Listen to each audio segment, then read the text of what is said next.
All of his co-workers were gone. What could it mean? Stanley decided to go to the meeting room. Perhaps he had simply missed a memo.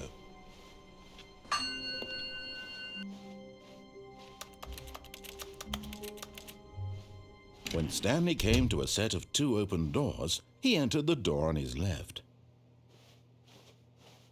This was not the correct way to the meeting room, and Stanley knew it perfectly well.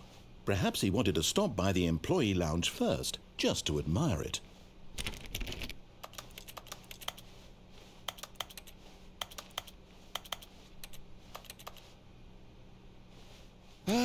Yes, truly a room worth admiring. It had really been worth the detour after all, just to spend a few moments here in this immaculate, beautifully constructed room. Stanley simply stood here, drinking it all in. A few moments later. Yes, really worth it being here in the room. A room so utterly captivating that even though all your co-workers have mysteriously vanished, here you sit looking at these chairs and some paintings. Really worth it. A few moments later. At this point, Stanley's obsession with this room bordered on creepy and reflected poorly on his overall personality. It's possible that this is why everyone left. A few moments later. Stanley sat around waiting for more dialogue, but when a long time had passed and there was no more, he decided that the game was trying to send him a message. But at last, he'd had enough of the amazing room and took the first open door on his left to get back to business.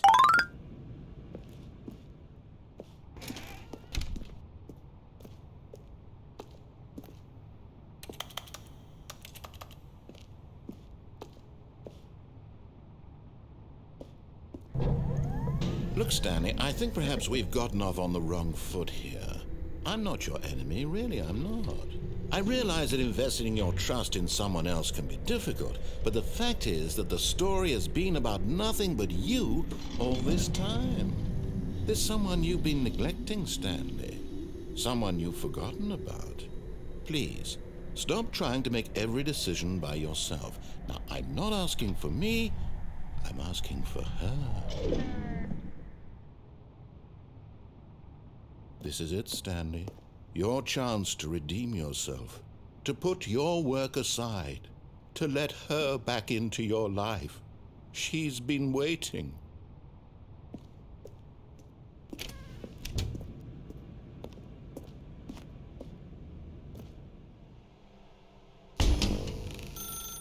That's her, Stanley. You need to be the one to do this, to reach out to her. If you can truly place your faith in another, then pick up the... Oh, no, you can't... Did you just unplug the phone? No, that wasn't supposed to be a choice. How did you do that? You actually chose incorrectly? I didn't even know that was possible. Let me double check. No, it's definitely here, clear as day. Stanley picks up the phone. He's taken to his apartment where he finds his wife, and the two pledge themselves to one another. Music comes in, fade to white, roll credits. Not picking up the phone is actually somehow an incorrect course of action. How is that even possible? None of these decisions were supposed to mean anything. I don't understand. How on earth are you making meaningful choices? What did you... Wait a second. Did I just see... No, that's not possible. I can't believe it. How had I not noticed it sooner? You're not Stanley. You're a real person. I can't believe I was so mistaken. This is why you've been able to make correct and incorrect choices.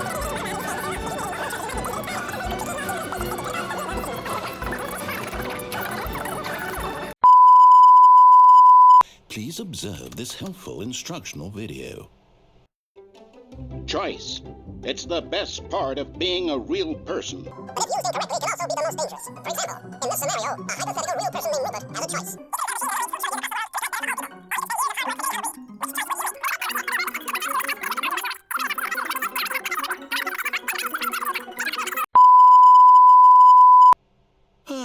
Welcome back. You may have noticed that this room has begun to deteriorate as a result of narrative contradiction. But not to worry. Now that you're properly informed on good decision-making, we're going to revisit a choice you made just a few minutes ago. Now remember, all you need to do is behave exactly as Stanley would. That means choosing responsibly and always putting the story first. I'm quite sure you'll be up to the task. Just follow my lead and you'll be fine. All right. When Stanley came to a set of 2 open doors, he entered the door on his left.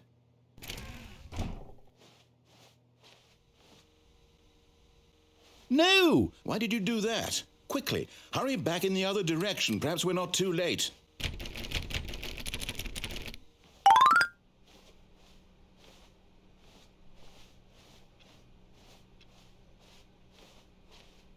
Oh, it's ruined. I can't believe, after everything we talked about, that my story, you've destroyed my work.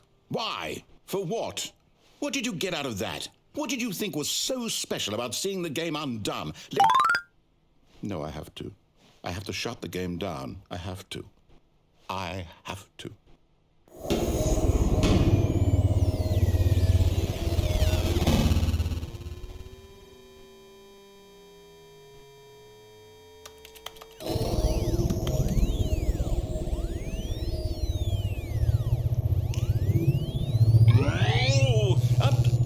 I'm here. I'm still here. Here in this pile of rubbish. With you. You, who thought you were so clever. Now look where we are. My entire game is destroyed. It was the only thing in the world that was mine, and you've run it into the ground. What, did you think that would be funny? You just had to see? Didn't I impress upon you how important it was to be like Stanley? He actually knows how to do what I tell him to. He understands that if I say to do something, there's a damn good reason for it. That thought hadn't even occurred to you, had it? That there's a world outside of you? You're a child. Oh, my story. If you'd just gone through the door on the left, you would have seen it. There was a whole underground facility. You would have destroyed it and been victorious. It would have been so perfect. I worked so hard on it. I tried so hard to make... behave exactly as Stanley would. That means choosing responsibly and always putting the story first. I'm quite sure you'll be up to the task. Just follow my lead and you'll be fine. All right. When Stanley came to a set of 2 open doors, he entered the door on his left. No! Why did you do that? Quickly, hurry back. Behave exactly as Stanley would. That means...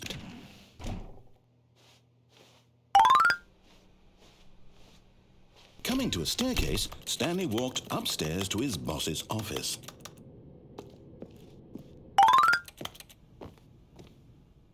Stepping inside his manager's office, Stanley was once again stunned to discover not an indication of any human life. Shocked, unraveled, Stanley wondered in disbelief who orchestrated this, until he saw the door with a voice receiver next to it. Surely behind this door lay all the answers to his questions. And beyond all probability, he knew the passcode. He had seen it on his boss's computer just last week. Nightshark 115. Was this the code to open the door? Would it still work? There was only one way to find out. Stanley had been trained never to speak up, but now he would draw from within himself the courage to face the unknown. He drew a sharp breath and then spoke the code.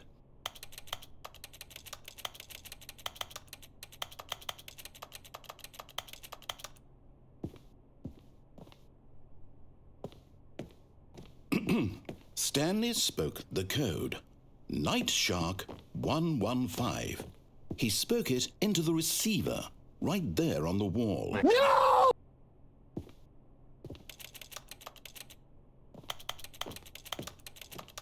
I'm sorry, is there a problem? You didn't mishear me, did you? Please speak the code into the receiver. Otherwise, we can't get on with the story. This is a crucial step.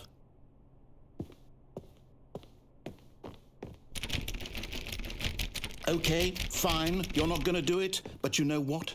It's pretty humiliating to bring you this far. Only for you to suddenly decide you have better things to do. I asked you for this one single thing, for your respect. The kind of respect Stanley shows for his choices. He knows what it means to take a story seriously. If you didn't want to see what I had to show you, then why did you come